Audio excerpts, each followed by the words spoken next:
Title: The Gathering of Shadows.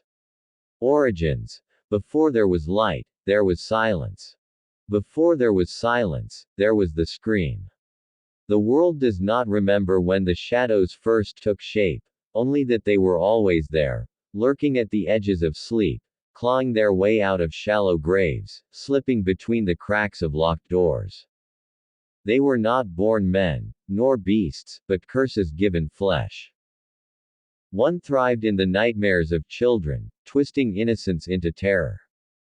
Another was chained to rage, rising from death to kill again and again. The last was a walking void, a silent shape with no face, no voice, no soul. Each belonged to the abyss. Each fed the kingdom of darkness. Each believed themselves beyond hope. But eternity was shifting. A storm gathered above them, not of shadows but of light. A voice began to stir in the unseen places, one that demons feared but broken hearts recognized. Even the worst darkness will kneel before the dawn. The monsters laughed in defiance. Yet in the farthest recess of their being, they felt something they had never felt before. A summons. Prologue: The Shadows and the Light. Act 1, Chapters 1 through 5. They came from the abyss. The first was a dream stalker, a figure whose laughter slithered through nightmares and fed on fear. The second was a masked revenant, bound to vengeance, rising again and again no matter how many times he fell. The third was a silent shape, walking death itself, eyes empty as the grave. They had walked the earth as terror, each a shadow given flesh. But on one night, a strange thing happened. The dream stalker's laughter faltered. The revenant's chains grew heavy. The silent shape felt. Watched. A voice broke through the silence, not of fear but of fire and tenderness. Come to me, all you who are weary and burdened, and I will give you rest. At first they recoiled. Shadows do not endure light. But the voice was not like any victim's scream, nor any preacher's threat. It was not demanding their destruction, it was offering freedom. The dream stalker saw the faces of all the souls he had tormented, yet instead of their hatred, he saw mercy extended through scarred hands. He fell to his knees, the fires of hell loosening their grip. The revenant dropped his machete, the ground trembling. He had been driven by rage for so long that the absence of it felt like a wound being healed. Chains broke, and for the first time, he felt peace. The silent shape turned his gaze upon the cross that appeared before him. For decades, he had been called the shape of evil. But now, he saw another take his place, Christ himself, nailed to the tree, carrying the curse. The mask cracked. Tears came. And then, all three heard the words. Even shadows can become sons of light. The abyss closed. The kingdom of darkness lost its grip. The monsters were no more. In their place stood men, broken, scarred, but redeemed, walking toward the dawn. Chapter 1: The Nightmare Lurker. The boy could not wake up. He knew he was dreaming, because the world bent in ways the waking world never could. The hallway of his school stretched into infinity, lockers rattling as though something inside them was alive. The fluorescent lights overhead flickered with an insectal hum, buzzing louder each time his heart pounded. He ran. Bare feet slapped against the tiles, leaving streaks of red he didn't remember stepping in. A locker burst open beside him, empty at first, then filled with whispering mouths, lips gnawing words he couldn't understand. And then came the laughter. High-pitched, scraping like metal dragged against bone, it echoed down the hall and made the air colder. The boy tried to cover his ears, but it sank into his skull, blooming like poison in his mind. Where are you going, little dreamer? The voice crooned. From the shadows at the end of the hall, the nightmare lurker emerged. His form seemed stitched together from smoke and scar tissue, his smile carved too wide. His right hand glinted with jagged blades that dragged along the lockers, screeching sparks into the dark. The boy screamed and stumbled backward. The lurker only laughed harder, savoring it. Fear was his feast, and this child had plenty. But then, something unexpected. The lurker reached for the boy's throat, yet his hand halted midair, shuddering like it had struck glass. The laughter caught in his throat. A faint glow pulsed around the boy, not bright, not blinding, but steady, like the flame of a candle refusing to die. What is this? The lurker snarled, pressing against the unseen barrier. His claws sparked against nothing. The boy, wide-eyed, whispered words he didn't fully understand. Jesus. Help me. The hallway groaned as if the dream itself resented the name. The mouths in the lockers shrieked and sealed shut. The flickering lights steadied.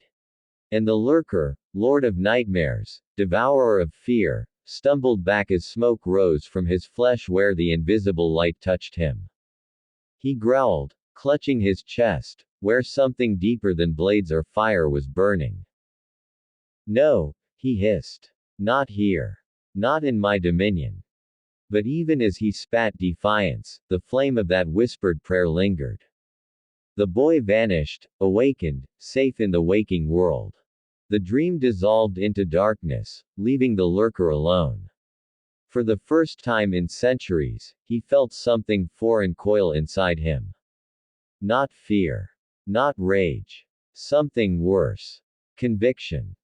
And somewhere beyond the veil of sleep, a voice whispered, not to the boy, but to the monster himself.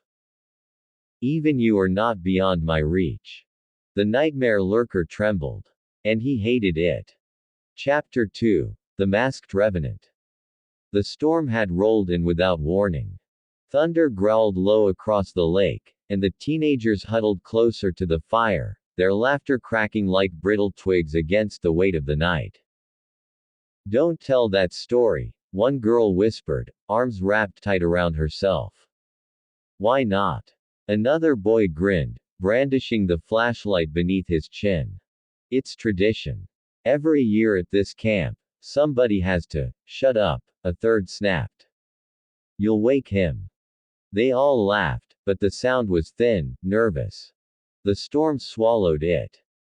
Beyond the circle of firelight, the trees stood like skeletal guardians. Shadows deepened between the trunks, stretching long and unnatural.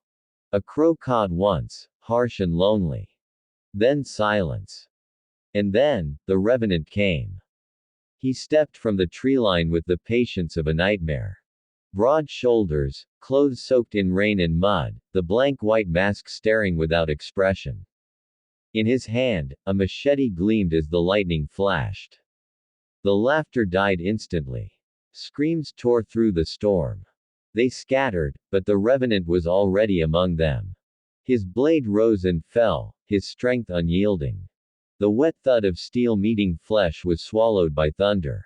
Blood hissed as it met the fire, sputtering sparks into the dark. He moved without haste. Without mercy. Without pause. And yet, something was wrong. As one boy bled in the mud, his gaze locked onto the mask. But instead of the wide eyes of terror the revenant had come to expect, the boy's eyes shone with sorrow. He whispered something with his final breath, a word the killer did not understand, but it felt like pity. The revenant froze.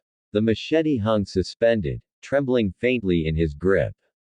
He shook it off and struck again. Another scream. Another silence. Another victim. Yet again, the same look. Not fear, but sorrow, as though they mourned him. The weight in his chest grew unbearable. He staggered toward the lake, the storm urging him forward, his boots sinking deep into the mud. The water rippled in the lightning's reflection, waiting. He leaned over. The revenant expected the white mask to stare back from the surface. But what stared at him was something else entirely. Chains wrapped around his body, black and rusted, pulling him down beneath the water. His own hands clawed at them, but the more he struggled, the tighter they bound. Beneath the surface he saw countless faces, victims, innocents, staring up with hollow eyes. They did not scream. They did not curse. They only watched. And above the waters, faint but unmistakable, a fire burned. The revenant stumbled back, clutching at his chest. He wanted to roar, to break free, to lift the blade and slaughter until the vision vanished. But he could not. His knees buckled, sinking into the mud at the lake's edge. The chains remained. The fire remained. And in the thunder, barely audible, a whisper cut through the storm. Vengeance is your prison. But I hold the key. The revenant rose again, not from strength, but from rage. He staggered into the woods, dragging the chains only he could feel, the storm following him like judgment. He would not yield. Not yet. But the crack had been made. Chapter 3. The Silent Shape. The suburb slept. Houses lined the street in neat rows, every porch light a small rebellion against the dark. Lawns gleamed faintly with dew. Curtains were drawn tight, but within, families dreamed their fragile dreams of safety. And down the road, the silent shape walked. Each step was deliberate, soundless despite the weight of his boots. The mask, blank, pale, expressionless, reflected nothing of the man beneath. If there was a man beneath. His knife dangled at his side, black with dried blood. He did not hurry. He never hurried. Somewhere a dog barked, frantic. The shape turned his head. Silence followed, sudden and absolute. He drifted toward one house in particular. A light still burned in an upstairs window, where a little girl knelt by her bed, hands folded, whispering words too soft for the world outside to hear. The shape stopped at the edge of her yard. His head tilted slightly, as though studying an insect pinned beneath glass. His hand tightened around the knife. Then he heard it. Jesus, please. Keep us safe tonight. The words cut sharper than any blade. The shape did not understand them, but he felt them. Something unseen pressed against his chest, not with force, but with weight. He staggered one step backward, knife slipping slightly in his grasp. The girl's prayer continued. And if the bad man comes, please show him you love him, too. The shape's hand trembled. The air shifted. Shadows that had always cloaked him seemed thinner, weaker. For a moment, he was not unseen. He was not unstoppable. He was seen, and not as a monster, but as something broken. Through the mosque's hollow eyes, tears he could not remember shedding burned hot. He raised the knife, not toward the girl, but against the unseen pressure crushing him. He wanted it gone. He wanted the voice silenced. But he could not move. Instead, he turned. Slowly, stiffly, the shape walked away, leaving the house untouched. The girl never saw him. She only smiled through her prayer, unaware that the presence outside her window had faltered. The shape drifted into the night, knife heavy in his hand. For the first time, silence was not his ally, it was his enemy. Within the stillness of his own soul, something stirred. A word, whispered but undeniable. Forgiven. The mask cracked. A hairline fracture, invisible to all but heaven. And though his steps remained steady, the shape felt something following him, something patient, relentless, unstoppable. But it was not death. It was mercy. Chapter 4. The Crossroads. The town of Ashwood had always carried a stain. No one said it aloud, but everyone felt it. A heaviness in the air, like the echo of a funeral bell that never stopped ringing. People moved away. Businesses withered. Churches closed their doors. And still, at night, the shadows gathered. It was here the paths of the three curses began to converge. The nightmare lurker came first. His presence seeped in through dreams, slithering into the minds of Ashwood's children. They woke screaming, clutching at their bedsheets, eyes wide with visions of burning hands and endless halls. Their parents whispered about night terrors. Doctors prescribed pills. But the children knew the truth. Someone waited for them in sleep. The masked revenant trudged next into town. Drawn by rage he did not understand, he emerged from the forest that pressed against Ashwood's edge, chains clinking though none could see them. He killed a drifter on the outskirts, a quick, brutal act, but when he looked into the dying man's eyes, he saw again that impossible pity. The weight on his chest grew heavier. Still, he walked on. And the silent shape drifted into the streets like a shadow remembering its master. His blank mask reflected the yellow glow of broken streetlights. He watched from porches, from alleyways, from windows. Always silent. Always waiting. Yet something inside him pulsed, an echo of the little girl's prayer that refused to die. They did not know why they came. Only that something unseen was summoning them. At the center of town stood the old Ashwood Chapel. Once vibrant, now boarded and rotting, its spire cracked against the sky. Graffiti defaced its walls, and weeds strangled the graveyard out back. Yet, somehow, it remained. On this night, lightning split the sky above it. The three arrived almost as one. The lurker slipped from a dream and stood at the chapel doors, his bladed hand twitching. The revenant lumbered up the main road, mud dripping from his boots. The shape emerged from the darkness of a nearby alley, knife glinting faintly. They froze, not at the sight of one another, but at the light. Faint, but real, spilling through the chapel's shattered windows. It should not have been there.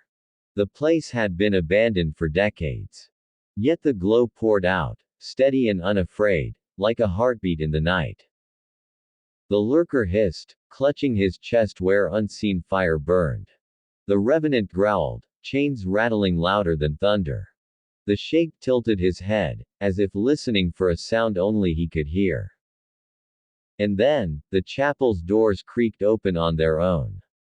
Inside, the pews were ruined, the altar broken, the floor littered with dust. Yet a single cross still stood upright at the front. It glowed faintly, pulsing like embers waiting for flame. The voice came again, not booming but quiet, not threatening but undeniable. Come. For the first time in their existence, the monsters did not move forward. They hesitated. And hesitation was the first step toward change. Chapter 5. The Voice in the Dark. The doors of Ashwood Chapel groaned as they swung wider, the storm pressing against their hinges. Dust swirled like ash in the faint glow from the cross at the altar. The three shadows stood frozen at the threshold. The nightmare lurker's blades scraped against each other as his hands trembled. The masked revenant's chest heaved, chains clattering with every breathless growl. The silent shape tilted his head, knife dangling at his side, eyes empty behind the cracked mask. And then, footsteps. Slow, deliberate, echoing against the ruined floorboards. A figure stepped forward from the shadows inside the chapel. He was no priest, not in the ordinary sense. His clothes were plain, torn at the edges. His face was unremarkable, weathered by time. Yet his eyes. They burned. Not with fire, but with something deeper, something they all recognized but had never endured. Light. Why do you run from me? The man asked. His voice was soft, but it carried like thunder, shaking the dust from the rafters. The lurker laughed, but it was hollow. Run. This is my dominion, old man. I feed on their screams. I've ruled their dreams for centuries. Who are you to challenge? He stopped. His throat burned. Smoke curled from his lips, as though the very words scorched him. The revenant roared, raising his machete. He swung with brute force, the blade crashing down toward the man's head. But before steel could meet flesh, the chain around his arm yanked tight, unseen, unbreakable. The machete clattered to the ground. The shape stepped forward silently, knife raised. But when the man turned his gaze upon him, the shape faltered. His hand shook. Tears blurred his vision behind the mask. He lowered the blade, trembling. "You are bound," the man said, his voice echoing through the empty chapel. "But I came to break chains." The lurker hissed, retreating toward the doorway. The revenant fell to his knees, fists pounding the floor. The shape stood perfectly still, but something deep within him cracked louder than thunder. "You don't belong to the dark," the man continued. "You've worn it like a mask, carried it like a weapon, but it was never your home. You were not made for destruction." The three stared at him, monsters, killers, nightmares incarnate, yet in that moment, beneath the glow of the battered cross, they felt something they had never known. Not fear. Not rage. Not hunger. Hope. And it terrified them more than death. The man's eyes swept across them once more, and with a voice that shook both the chapel and their very souls, he whispered, "Even you can be delivered." The storm outside raged on, but inside Ashwood Chapel, silence fell. For the first time, the shadows didn't know what to do. Act 1 concluded.